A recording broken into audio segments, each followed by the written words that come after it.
At the World Economic Forum in Davos this year, something was just different. The usual conversations about geopolitics, trade deals, all that stuff, it was totally drowned out.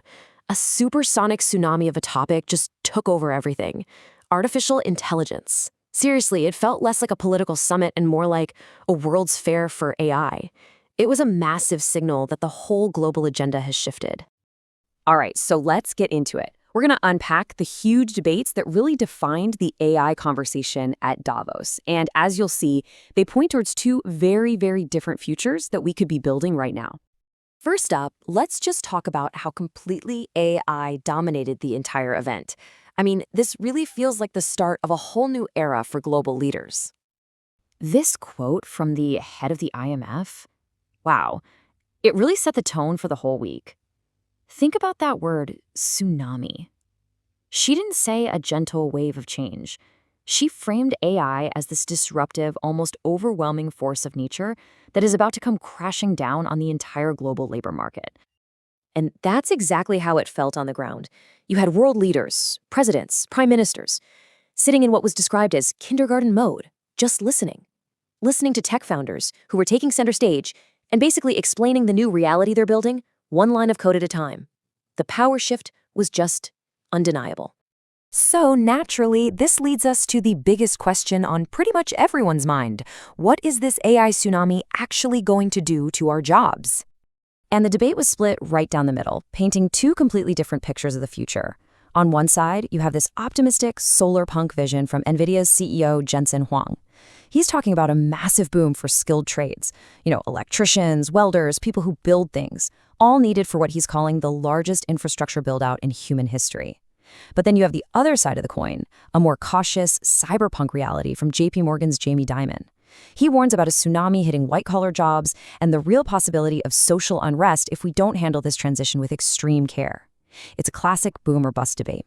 And this just shows you the sheer scale of what we're talking about. The IMF's data says this isn't some niche issue that's only going to affect a few industries. 60%. Let that sink in. That means a majority of the workforce in developed countries is going to see their job either radically changed or, in some cases, just gone.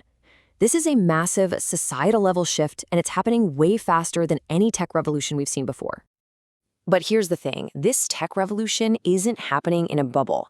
It's also a geopolitical one. And the main stage is really occupied by two major players, the United States and China. This was the question just echoing through the halls at Davos. And the answer, well, it's not as simple as who has the smartest algorithm or the fastest computer chip. As we're about to see, the real answer might actually come down to culture.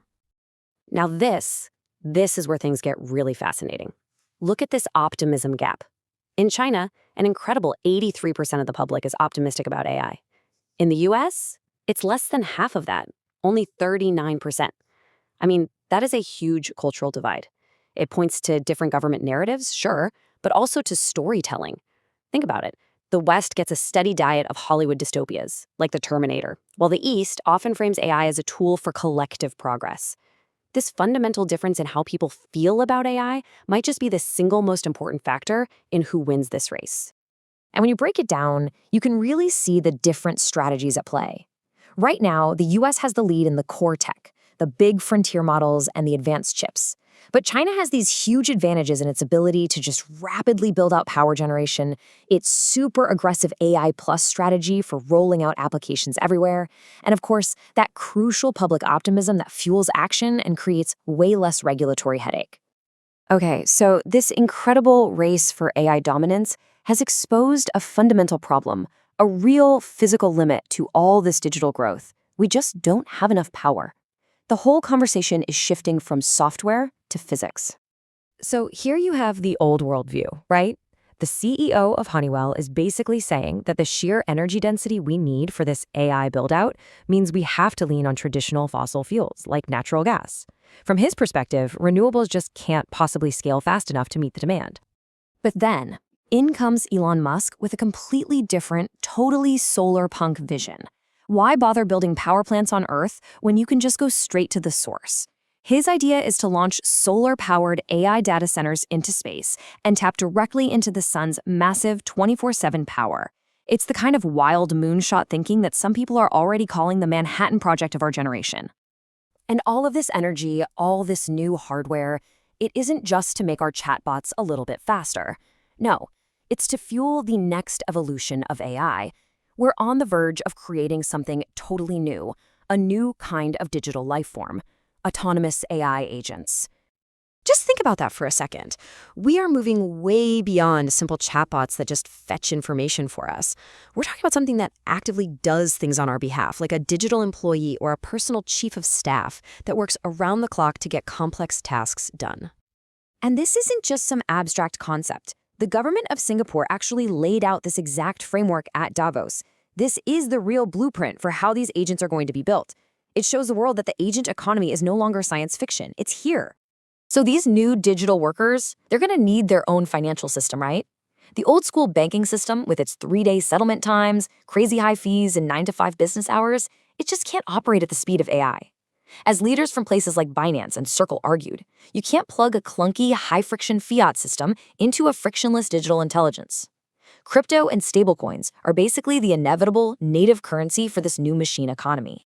This brings us to what might be the most mind-bending idea that came out of Davos.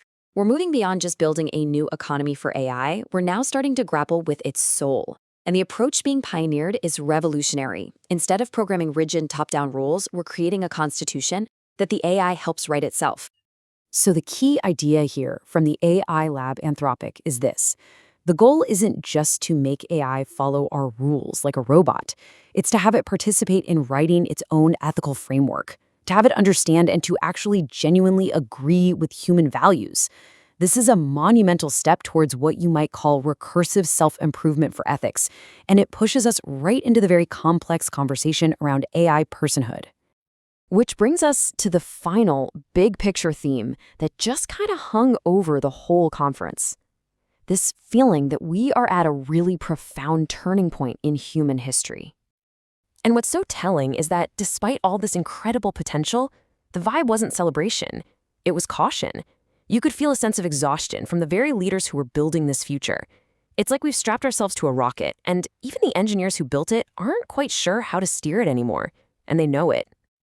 And so, the great debate at Davos leaves us with this final question.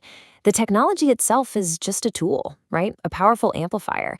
But all these arguments about jobs, geopolitics, and energy show that the outcome isn't set in stone. The choice between a vibrant solar punk future of abundance or a dystopian cyberpunk future of inequality, well, that choice is ultimately up to us. So which one are we building?